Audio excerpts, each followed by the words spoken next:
Hey guys, what's up? Welcome back to the channel, and today I want to cover the best World Boss Ultimate clears in Marvel Future Fight as of update 5.5 here, sort of midway through November 2019. We've got one more update coming out at the end of the year, and there's a possibility that a new character or an existing character will get buffed and push their way into the top 5 for World Boss Ultimate clears, but I doubt it. So I wanted to cover this for basically 2019, and a lot has changed since the last time I made a video about this. I also believe the last time I made a video about this, I was doing individual videos for each of the 5 world bosses: Proxima, Cull Obsidian, Corvus, Ebony, and Thanos, which are all listed there, but we now have 2 new ones, and I'm still in the process of pushing to high stages of both Quicksilver and Scarlet Witch. So that's why, as you will see from the text, they are italicized. This is not my experience, but this is my guess, or this is my theory based on the mechanics of the stage. So for the most part, I've tested out these world boss clears at tier 3 frequently, and nowadays I still do these characters, so I can vouch for them. These ones not as often, because some of these characters I have at tier 3 now, and I haven't played with them at tier 2 for a long time, so it's a bit harder for me to remember. But a lot of them I can still vouch for because I play with them, but these ones I cannot vouch for. This does come out of theory. And so this is important. This is an important video, of course, because you want to know which characters can clear the content, not only the highest, the best in terms of how high they can go, but also how easy they can, how easily they're played, how easily they can clear the stage if they don't die very often, they're very tanky, and so on and so forth. So all of that is being considered when I talk about the best World Boss Ultimate clears. These characters are going to do it the best overall, and for me that means not only are they going to be clearing it fast and they're going to go to a high stage, but they are also going to clear it with relative ease. So characters that die a lot, characters that you have to reset the stage over and over and over again, are not going to be considered very good clears. So for example, I know a lot of you guys are going to point out, well, Cynicalex, why is Iron Man so low on your Thanos list? He can clear stage 39 in 10 seconds. And I actually took a screenshot last night. I was brushing my teeth, and I killed Thanos stage 39 using my tier 3 Iron Man in 8 seconds. Yes, it's possible to kill Thanos stage 39. It's possible to kill Cull Obsidian stage 40 or stage 50 with an Iron Man in 8 seconds. But you have to keep resetting your game over and over again to get that perfect storm of things to happen. That's not something that you can just pick up and do. You also need to have a very specific team, very specific strikers. You also need to have a CTP of Rage. And so there's so many things that are bundled into that. So he is on the list. He's number 5. But that doesn't mean that he's number 1. It's not just about speed. It's about consistency. It's about whether they can do it with a lesser build or not. If they can only do it with a particular build and nothing else, if their productivity completely falls off when you don't give them a very specific item or a very specific set or whatever, then that is going to affect their score, in my opinion, as well. So these are the best, most flexible, easiest to play, so on and so forth. And so it's pretty straightforward. Against Proxima Midnight, you have characters that don't rely on all defense down, or they do and they can apply it themselves. And also characters that deal insane physical damage for the most part. Doctor Strange is the only exception to that, because he completely time freezes Proxima, so she can never move, so you never have to worry about taking damage, which makes him the easiest character to play against World Boss in the game, because he paralyzes 4 out of the 5 World Bosses immediately. It's only Thanos that can escape Doctor Strange's time freeze in the second half of the fight. But otherwise, that's pretty much how it goes. For example, to explain this one a little bit more, the reason why I dropped Deadpool a little bit is that as you get higher in stages, although Deadpool can do it, and Deadpool is extremely impressive because he can do very high stages with a completely PvP build, the problem with Deadpool is that he does almost no damage with his skills before you line up his tier 3 skill and the all defense down. So before you stack the all defense down, he does very little damage, if any. And then the problem is if you make a mistake with your rotation, or if for some reason Proxima iframes and dodges you, or she cuts into the next phase of the fight, or for some reason the all defense down just refreshes on her and goes away, you lose all the damage. So Deadpool can go extremely fast and he's extremely strong, but it can be a bit difficult, not to mention the fact that Deadpool is by far the squishiest character out of the 5 here, i.e. he dies in like one shot. Going up to stage 69 Proxima, I died multiple times just from making one small mistake And oftentimes you need to use his 5th skill to protect yourself when you're using 1 and 3 to apply the all defense down, because the 5th skill gives you immunity that he absolutely needs. So that's why he does lose points against Proxima. Cull Obsidian, you want high energy damage. Elemental damage does have some reduction, but you will still see Luna Snow, especially with a CTP of Rage, doing immense work here. Sharon Rogers also does very, very well for herself. She's harder to play, which is why she loses points, but she can still go extremely high, and same with these characters. Captain Marvel sort of suffers from the same things that Deadpool suffers from. She dies very easily, so that is definitely something that I'm taking into consideration. I actually want to know, it just popped into my head, do you guys want to see the legend here for things like dies easily, or, you know, needs all defense down type thing? Do you want to see those icons to express more information? I left an empty bar here at the top. You guys can't see it, but I left an empty bar at the top in case we want to put in more information later. Additionally, I didn't state this anywhere, but I'll state it now for this list, that these are all assuming the max build. They're assuming tier 3. Here, you're assuming level 70, but of course, you're assuming if they have a uniform, you can get it to Mythic. You've got all 4, 5, or 6-star Uru. You've got at least the stage 7 or 8 ISO 8, and you've got Pyro of Angry Hulk or Overdrive. You know, these are fully built characters, and of course you've got CTPs of Energy or CTPs of Rage. Now, like I said, Deadpool can still go very high against certain bosses, and so can Doctor Strange with a completely, you know, PvP build. You can use a regular invincibility proc Obelisk. You don't need a CTP to go to very high stages of Corvus and Proxima with both Doctor Strange and Deadpool. Yes, so that is why they are very high on both lists, but if you want to go the absolute highest, you will need to give them CTPs of Energy or CTPs of Rage.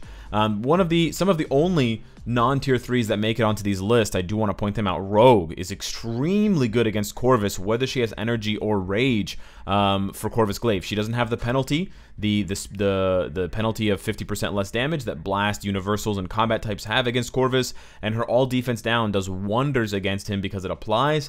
Psylocke as well and Scarlet Witch are amazing against Ebony Maw, because we've known for, you know, over a year playing with them that they just hit like absolute trucks, and their mind control coupled with their mind defense down, coupled with all defense down that you can get from strikers, makes them absolute monsters against Ebony. And then that's it. Everything else is pretty much tier 3. You see a lot of repeat names. You see a lot of Namor, Jean Grey, Quicksilver, Doctor Strange, a little bit of Deadpool. You see quite a bit of Luna Snow as well.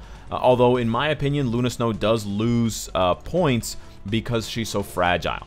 Now, I know that certain characters like Quicksilver, possibly Luna Snow, possibly Captain America, they can do certain stages that you wouldn't expect them to do with a CTP of Rage. And I think some people are going to say, well, Cynicalex, you can use a CTP of Rage on Luna Snow and you can kill Proxima, or you can put a CTP of Rage on Quicksilver and you can kill Cull Obsidian. Doesn't that make him the best World Boss Ultimate clear? Because then Quicksilver can do all 5 World Boss stages. He can even do Ebony Maw. Yes and no. That is happening because of the CTP of Rage. It's not that Quicksilver is doing elemental damage, so he's automatically good against Ebony Maw. It's not that Quicksilver does a lot of energy damage to make him good against Cull Obsidian. The CTP of Rage will, you know, suppress or ignore the boss's defense, so you can take your Captain America with a CTP of Rage, and you can go against a stage 40 Cull Obsidian, and you can win, because his all defense down plus the CTP of Rage synergizes to reduce Cull Obsidian's physical defense down low enough. But that's not really the character. So you also have to consider, not only am I considering what the character can do with their absolute best build, but I'm also considering what the character can do with other builds. And so characters that can still clear the content with different builds, in my books, their value goes way up. So yeah, Luna Snow can absolutely slaughter Ebony Maw with a Rage CTP, but she can also do really well with a cold damage Obelisk. You can't necessarily say that about every other character. Scarlet Witch loses a lot of value if you don't give her a CTP of Energy or a CTP of Rage compared to Luna against Ebony. For example, if that were the case, or in other situations, I have to consider these things, because otherwise it's really just a one-trick pony. because if the character can't do it with any other build, then they might not be the best, they might not be the most flexible. So that is also something that I considered. Characters being able to go with multiple builds also will positively increase their score, in my opinion. Now again, this is just my opinion, these are always just my opinions, so the 1 to 5 ranking is just a rough guide. If you disagree or you think, you know, 2 and 3 should switch or whatever, that's absolutely fine, I don't mind that at all. If you think there's a character that I'm totally overlooking that needs to be in the top 5 for one of these lists, let me know. I tried to find room for characters like Captain America or Thanos or Mr. Fantastic, but I really couldn't see their value here in relation to these other characters. Everybody else just does it faster, does it better, does it more consistently, doesn't die as often, and so on and so forth for all of these bosses, or they can go even higher and they don't have to rely on strikers. That's another thing that I wanted to point out is a character that relies on strikers to do all the damage, i.e. the Iron Man tier 3 example against Thanos, that loses the character points in my opinion, because if the strikers don't work for you, then you just have to reset the stage, and that's really annoying, and players don't want that. They don't want to have to, you know, okay, build this character for World Boss, but you need to have Weapon Hex as a striker, and you need to have Scarlet Witch as a striker, and you need to have, well, then it's not really the character doing the clear, it's the strikers. Now, of course, strikers are always necessary, I know that, and to go to high stages, you absolutely need strikers for every single character. There's no character that can go to 80 or 90 or 70 without any strikers. Maybe like Doctor Strange and Deadpool, maybe. But there's a difference between, you know, using strikers to push higher and absolutely needing strikers for your condition to be met at all. It's sort of like an all or nothing versus just everyday use type situation. Now, specifically for Quicksilver and Scarlet Witch, I tried to choose characters that I figured that I would theory craft as being good for them. In Quicksilver's case, because he is a speed type, I heavily valued combat types because they get a huge damage bonus, especially with type enhancement, and they also take less damage from him. But I also secondarily valued characters that have ignore dodge, either as part of their optimal build or just as part of their character. So Quicksilver has ignore dodge automatically as part of his passive, so he's a very, very good option for Quicksilver. He doesn't get extra damage buff for being a combat type, but he also doesn't have a damage reduction for being a blast type. That's another thing to consider. Doctor Strange might be great for Quicksilver because he has ignore dodge on his leadership, and he can freeze Quicksilver, and he has the all defense down, and he can spam the tier 3 skill. So Doctor Strange might be really good for Quicksilver. He might be better than Mr. Fantastic, but he's going to have a damage reduction because it's blast versus speed. Whereas Mr. Fantastic is going to do more damage against Quicksilver. He's going to have a damage increase, and the incoming damage is going to be reduced. So I did value that. Also for Sabretooth and Deadpool, their optimal builds use a CTP of energy, which gives them more ignore dodge. So I also valued that for them specifically. And then the same thing goes here for these characters. Sabretooth is just a god, as we can see at tier 2, and I imagine he'd be very, very good against Quicksilver. Minerva and Colossus, they're combat types. They both have all defense down, and they both have ignore dodge. I know Colossus has 100% ignore dodge, which is so sweet on his 5th skill, so that absolutely helps him, and he, of course, is a combat type, so that is a big deal against Quicksilver. So yeah, he has a 100% chance to, oh no, he's got 100% ignore dodge for 3 seconds, so you can have that up every 6 seconds. So basically 50% of the fight, you always have 100% ignore dodge. That's very, very good. You probably don't even need ignore dodge strikers because of that. And then in Minerva's case, I believe that on top of the all defense down, she also has, where is Minerva? She also has ignore dodge. I believe she has dodge here. She has, maybe she doesn't have dodge. She has guaranteed dodge. She has decreased damage received. No, you know what? I think I imagine that one. Maybe she has ignore dodge here. She has chain hit damage. No. Okay, so she doesn't have ignore dodge, but she does have the type advantage, and she also has all defense down, which also does make her good, but she might not be quite as good as Colossus. I might have to switch these. And then for Scarlet Witch, you cannot use all defense down characters. Well, I mean, you can use them, but they're not going to work. The all defense down is not going to work because she has debuff, just like Thanos, but she has debuff throughout the fight.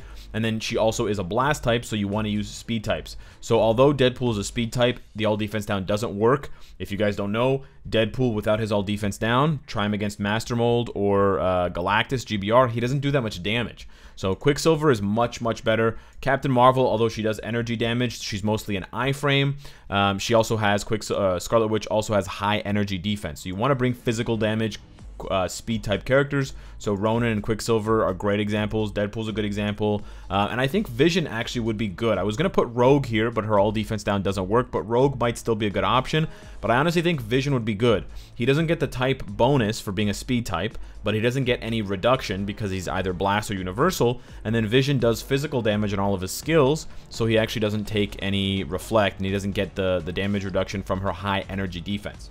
So that's an interesting one to test. I actually think he might be quite good against Scarlet Witch at high stages, but I might be overvaluing the type advantage, and it might be that you could use a combat type to just smash through Scarlet Witch, like Namor or someone like that, who just does very, very high damage as a combat type. I might be overvaluing the type disadvantage advantage, and then the same thing goes for tier 2 only.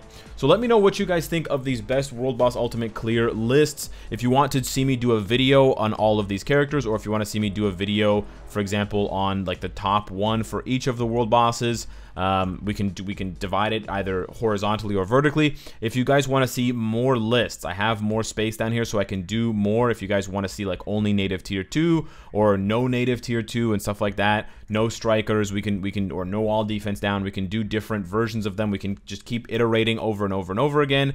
And if you guys want this list, it's available on my Discord. So join the Discord. If you guys have trouble joining, try to download the app on your phone before you join. If you're doing it on mobile, if you're doing it on your computer, download the app on your computer before you join the Discord. The link to join the Discord is in the description, and it will be found in the helpful links channel at the very top of the Discord menu for the new meta Discord.